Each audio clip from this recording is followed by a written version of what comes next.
नमस्कार दोस्तों, स्वागत है आपका अपने YouTube चैनल BHU वर्ल्ड में। आज हम लोग बात करने जा रहे हैं हिस्ट्री के एक सबसे महत्वपूर्ण टॉपिक के बारे में, जिसे हम लोग मेडाइवल इंडिया कहते हैं, मेडाइवल हिस्ट्री कहते हैं। जी हाँ दोस्तों, जैसा कि आप लोग जानते हैं कि हिस्ट्री को 3 भागों में बांटा गया है: एंशिएंट हिस्ट्री, मेडाइवल हिस्ट्री और मॉडर्न हिस्ट्री। और आप लोग 12th तक पढ़ते भी होंगे, जिनका साइंस होगा वो 10th तक पढ़े होंगे, सब लोग सब कुछ इंक्लूड एक बुक में पढ़ा होगा। और जिनका 12th में आर्ट्स भी होगा वो लोग अलग अलग करके पढ़े होंगे। अब हम लोग क्या पढ़ रहे हैं? अब हम लोग कंपटीशन के अनुसार पढ़ने जा रहे हैं।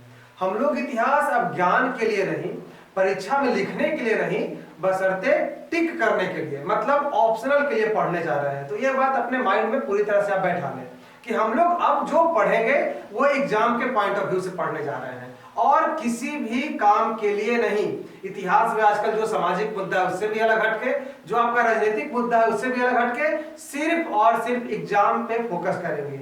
और जैसा कि हम लोग पढ़ने जा रहे हैं मेडाइवल हिस्ट्री, और आजकल के समाज में इसका बहुत ज्यादा महत्वपूर्ण योगदान हो चुका है, जैसा कि आप समझ भी रहे होंगे।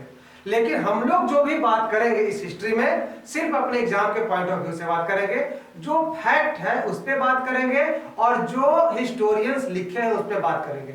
हमारा काम क्या रहेगा? एग्जाम को करेक्ट करना। एग्जाम में जो क्वेश्चन आया है वो हमारा सही होना चाहिए, बस, इससे ज्यादा कुछ नहीं। तो हम लोग आइए शुरू करते हैं। देखिए, मेडाइवल हिस्ट्री जो है हम लोग इंडिया के रिस्पेक्ट में पढ़ेंगे। सबसे पहली बात ये समझ लीजिए आप कि भारत में, और भारत में मध्य युग का शुरुआत माना जाता है 712 ईस्वी से लेके 1707 ईस्वी तक। 712 AD टू 1707 AD तक। क्लियर? 712 ईस्वी में जब मोहम्मद बिन कासिम का भारत पे आक्रमण होता है, भारत के सिंध इलाके पे आक्रमण होता है, वहां से हम लोग मध्यकालीन भारत का शुरुआत मानते हैं। और औरंगजेब की मृत्यु 1707 ईस्वी में जब औरंगजेब की मृत्यु हो जाती है तो वहां तक हम लोग मानते हैं भारत में मध्ययुगीन हुआ। ये जो पार्ट कैसे कैसे काल डिवीजन हुआ है आपको मालूम भी होगा कि जेम्स मिल था, वो भारत के इतिहास को 3 भागों में बांटता है: हिंदू इतिहास, मुस्लिम इतिहास और ब्रिटिश इतिहास। तो इसी के अनुसार अभी भी लोग माना जा रहा है, बशर्ते अब के ट्रेंड में ये सब नहीं है। लेकिन आपको यही पढ़ना है कि जो एंशिएंट हिस्ट्री है, मेडाइवल हिस्ट्री है और क्या है, मॉडर्न हिस्ट्री है। तो कहीं कहीं मेडाइवल हिस्ट्री को मुस्लिम इतिहास भी माना जाता है, आप लोग उससे कंफ्यूज नहीं होंगे। तो देखिए, हम लोग इसमें पढ़ेंगे क्या, सबसे पहले इस बात पर फोकस कर लें। तो मेडाइवल हिस्ट्री, जैसा मैंने आपको बताया कि मुस्लिम इतिहास, तो हम लोग मुख्य रूप से इस्लामिक इतिहास के बारे में सबसे पहले जानेंगे कि इस्लाम का उदय कैसे होता है, इस्लाम के उदय में सबसे प्रमुख व्यक्ति कौन थे। उसमें हम लोग सबसे पहले जानेंगे क्या, इस्लाम के बारे में कि इस्लाम है क्या। उसके बाद हम लोग उनके परफेक्ट प्रोफेट मोहम्मद, जो मोहम्मद साहब हैं, उनके बारे में जानेंगे, जो इस्लाम धर्म के प्रवर्तक माने जाते हैं। उसके बाद हम लोग जानेंगे यहाँ खलीफा के बारे में, कुछ कुछ टर्म्स है, इस्लामिक टर्म्स जिसे कहा जाता है, उसके बारे में हम लोग सबसे पहले जानेंगे। जैसे खलीफा हो गया, शिया हो गया, सुन्नी हो गया, ये सब शब्द आप भी सुनते होंगे। हम लोग क्या करेंगे, इसे यूज करेंगे। इस कारण हम लोग सबसे पहले इसे जानेंगे कि ये सब टर्म्स होते क्या हैं और हमारे एग्जाम के पॉइंट ऑफ व्यू से कैसे महत्वपूर्ण है। उसके बाद हम लोग बात करेंगे भारत पर अरब और तुर्की के आक्रमण का। किसका बात करेंगे? अरब और तुर्की आक्रमण का, कि भारत पे अरब हमला कब होता है, भारत पे तुर्की से हमला कब होता है और उसमें कौन कौन महत्वपूर्ण व्यक्ति थे। उसके बाद हम लोग इसमें पढ़ेंगे क्या, हिस्टोरियंस के बारे में उसमें जानेंगे कि किस इतिहासकार ने, उस समय के कौन व्यक्ति थे जो ये बात लिखे थे कि इसका आक्रमण हुआ, यहाँ पे कौन राजा था, कौन नहीं था। इसमें हम लोग मुख्य रूप से चचनामा के बारे में जानते हैं। ये सब पुस्तकें से हमें इसकी जानकारी मिलती है। तो जैसा कि आपको मालूम होना चाहिए कि अरब आक्रमण में मोहम्मद बिन कासिम का नाम आता है। मोहम्मद बिन कासिम 712 ईस्वी में भारत के सिंध नामक क्षेत्र पे हमला किया था और वहीं से शुरुआत मानी जाती है। उसके बाद तुर्की आक्रमण में हम लोग किसके बारे में पढ़ेंगे, गजनी के बारे में पढ़ेंगे, गोरी के बारे में पढ़ेंगे, आपको मालूम है गजनवी के बारे में पढ़ेंगे, गोरी के बारे में पढ़ेंगे, गजनी के बारे में पढ़ेंगे, तराइन का युद्ध पढ़ेंगे, पृथ्वीराज चौहान के बारे में भी कुछ जानेंगे इसमें। तो ये सब फैक्ट हम लोग क्या पढ़ने जा रहे हैं, हम लोग अरब और तुर्की के इन्वेजन में पढ़ेंगे। ठीक, तो ये सब चीज से हमें क्या, हम लोग सब कुछ पढ़ेंगे किससे, कंपटीशन के पॉइंट ऑफ व्यू से पढ़ने जा रहे हैं। तो ये सब बात हम लोग करेंगे। उसके बाद हम लोग आ जाएंगे सीधे किसमें, दिल्ली सल्तनत में आ जाएंगे। जी हाँ दोस्तों, दिल्ली सल्तनत, जो दिल्ली सल्तनत, जब इस्लाम जब आक्रमण होता है भारत पे, मुसलमान का आक्रमण जब होता है, ये सब इन्वेजनकारी तुर्की का या फिर अरब का, तो भारत के दिल्ली में जब आके उनका शासन स्थापित होता है, मतलब दिल्ली में जब वो क्या करते हैं, यहाँ के राजा बनते हैं। यहाँ के सुल्तान बनते हैं और यहीं से वो अपना पूरा जो पॉलिटिक्स रहता है, अपना पूरा राजनीति भारत के क्षेत्र में आगे बढ़ाते हैं। तो उसको क्या कहा जाता है? दिल्ली सल्तनत कहा जाता है। और यहाँ बहुत सारे वंश आए हैं, उसके बारे में हम लोग बहुत सारे डायनेस्टी के बारे में पढ़ेंगे। तो दिल्ली सल्तनत हम लोग शुरुआत करेंगे, उसमें हम लोग भी मुख्य हिस्टोरियन जो उसके हैं उसके बारे में सबसे पहले जानेंगे, जैसे जियाउद्दीन बर्नी के बारे में जानेंगे, उसके बाद सिराज के बारे में जानेंगे, और भी बहुत सारे हिस्टोरियंस हैं जो आपके एग्जाम के पॉइंट ऑफ व्यू से महत्वपूर्ण है, उसके बारे में हम लोग जानने का प्रयास करेंगे इसमें दिल्ली सल्तनत के शुरुआत में। उसके बाद हम लोग इसमें पढ़ेंगे कौन कौन सा वंश दिल्ली सल्तनत में आया है, कौन कौन सा वंश कहां तक राज किया। सबसे पहले 1206 ईस्वी से इसकी शुरुआत मानी जाती है दिल्ली सल्तनत की। 1206 ईस्वी से माना जाता है 1526 ईस्वी तक। 1206 से 1526 ईस्वी तक माना जाता है दिल्ली सल्तनत का कार्यकाल है। इसमें सबसे पहले हम लोग स्लेव डायनेस्टी या मामलुक डायनेस्टी या गुलाम वंश या गुलाम डायनेस्टी, इसको हम सबसे पहले हम लोग क्या पढ़ेंगे, इसके बारे में पढ़ेंगे। 1206 से लेके 1290 तक, 1206 टू 1290 तक हम लोग क्या पढ़ेंगे, गुलाम वंश के बारे में पढ़ेंगे। इसमें कौन कौन था, इसका महत्वपूर्ण शासक कौन कौन था, कुतुबुद्दीन ऐबक के बारे में जानेंगे, इल्तुतमिश के बारे में जानेंगे, रजिया सुल्ताना के बारे में जानेंगे, बलबन के बारे में जानेंगे। ये सब के बारे में हम लोग क्या इस वंश के अंदर जानेंगे, इसमें इन लोगों ने कौन कौन से काम किए, इन लोग का जो महत्वपूर्ण काम क्या है, ये सब हम लोग इसमें जानेंगे। उसके बाद हम लोग आगे पढ़ेंगे खिलजी डायनेस्टी के बारे में, खिलजी वंश के बारे में इसके आगे हम लोग पढ़ने जा रहे हैं। उसमें कौन कौन रहेंगे, जलालुद्दीन खिलजी रहेंगे, अलाउद्दीन खिलजी रहेगा। उसके बाद खिलजी वंश जो है 1290 से लेकर 1320 ईस्वी तक, 1290 टू 1320 ईस्वी तक हम लोग किसके बारे में पढ़ेंगे, खिलजी वंश के बारे में पढ़ेंगे। और इसके दो महत्वपूर्ण शासक उसके बारे में पढ़ेंगे, उनकी क्या नीतियां थी भारत में, इसके बारे में जानेंगे, वो भारत को किस प्रकार प्रभावित किया और आपके एग्जाम में उससे कैसे क्वेश्चन आता है उसके बारे में हम लोग पढ़ेंगे। उसके बाद हम लोग आता है तुगलक वंश के बारे में हम लोग पढ़ेंगे।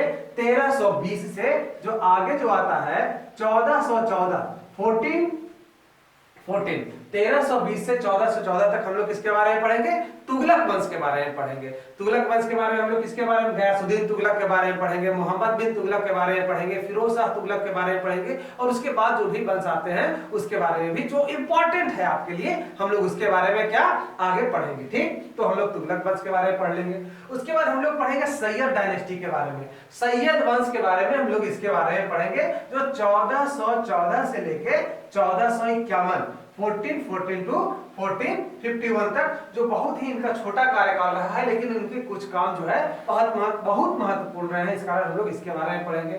उसके बाद हम लोग पढ़ेंगे किसके बारे में, लोधी वंश के बारे में, लोधी डायनेस्टी के बारे में हम लोग पढ़ेंगे, जो 1451 टू 1526 तक रहा, जो भारत में राज किया दिल्ली पे। ठीक, तो लोधी वंश के बारे में हम लोग पढ़ेंगे। इसमें इब्राहिम लोधी के बारे में पढ़ेंगे, बहलोल लोधी के बारे में पढ़ेंगे, सिकंदर लोधी के बारे में पढ़ेंगे जिसने आगरा नामक शहर बसाया, वगैरह वगैरह, और भी जो भी काम किया हम लोग इसके बारे में क्या होगा, लोधी डायनेस्टी के अंदर पढ़ेंगे। तो ये जो मुख्य वंश थे हम लोग कहां से लेके 1206 से लेके 1526 तक हम लोग दिल्ली सल्तनत के अंदर इसमें क्या करेंगे, इसका अध्ययन करेंगे।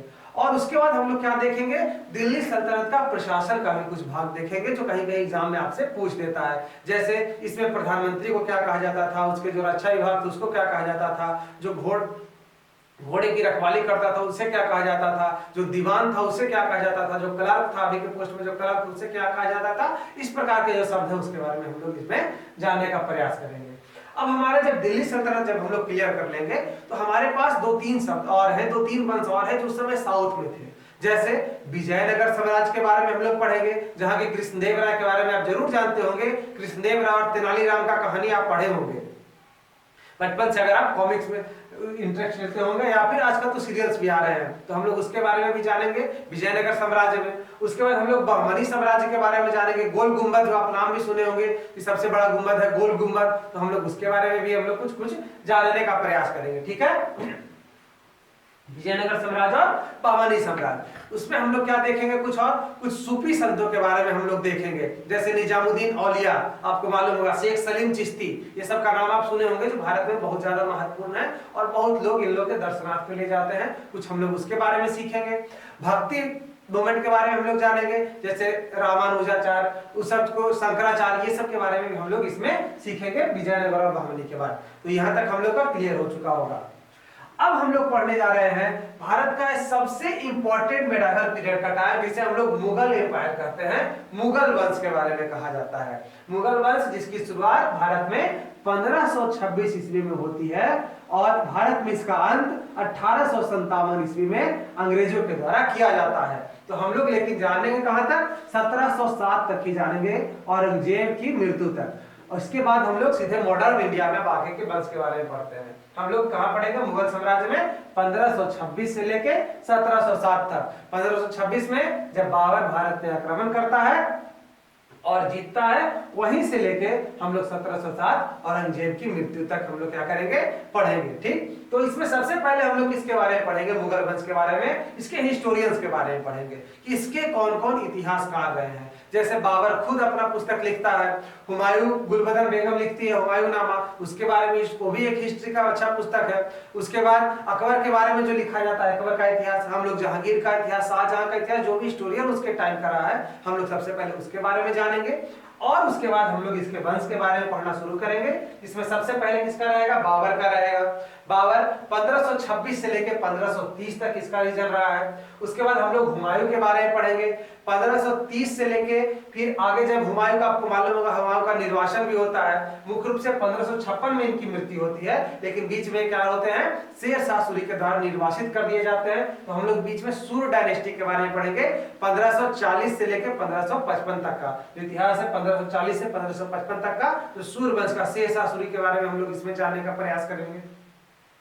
और इनके दो बेटे हैं इनके, उसके बारे में हम लोग जानेंगे सूर्य डायनेस्टी में। उसके बाद हम लोग पढ़ेंगे किसके बारे में, जो भारत का एक महान शासक कहा जाता है, अकबर। अकबर के बारे में हम लोग जानेंगे। अकबर की इसकी क्या नीतियां थी, क्या सही में अकबर महान था, और उनके द्वारा क्या क्या ऐसा किया गया जो आपके एग्जाम के लिए इंपॉर्टेंट हो। ये नहीं कि आपके समाज के लिए क्या इंपॉर्टेंट हो और नहीं हो, हम लोग एग्जाम के पॉइंट ऑफ व्यू से पढ़ रहे हैं, तो हम लोग अकबर की वो चीजों को देखेंगे। अकबर के बारे में हम लोग पढ़ेंगे 1556 से लेकर 1605 तक, 1556 टू 1605 तक। उसके बाद हम लोग जहांगीर के बारे में पढ़ेंगे, जो अकबर का पुत्र था। उसके बाद हम लोग शाहजहां के बारे में पढ़ेंगे, जो जहांगीर का पुत्र था। फिर औरंगजेब के बारे में पढ़ेंगे, जो कि शाहजहां का पुत्र था। और औरंगजेब जैसे ही 1707 में उनकी मृत्यु होती है, उसके बाद हम लोग मुगल डायनेस्टी को खत्म कर देंगे। और इसके बाद हम लोग पढ़ेंगे मुगल वंश का जो प्रशासन था, जैसे दिल्ली सल्तनत का जो प्रशासन था, उसी तरह से मुगल वंश का भी कुछ ना कुछ अपना प्रशासन था। इसमें प्रधानमंत्री को अलग नाम दिया गया था, इसके रचयिता विभाग को कोई अलग लोग संभालते थे, इसके दीवान जो क्लर्क होते थे उसको अलग विभाग संभालता था।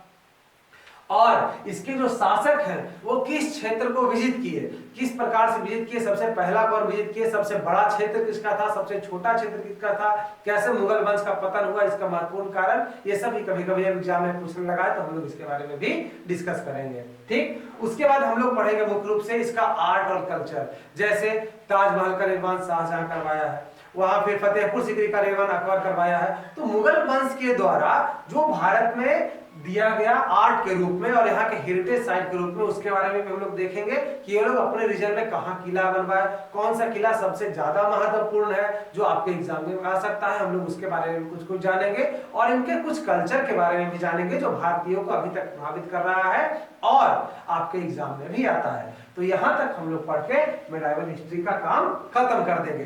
तो मेडाइवल हिस्ट्री में हम लोग का पूरा सिलेबस यही रहेगा। हम लोग इस्लाम के उदय से शुरू करेंगे और औरंगजेब की मृत्यु तक पढ़ेंगे। इसमें जो भी चीज आता है हम लोग सब डिटेल से पढ़ेंगे और एग्जाम के पॉइंट ऑफ व्यू से पढ़ेंगे।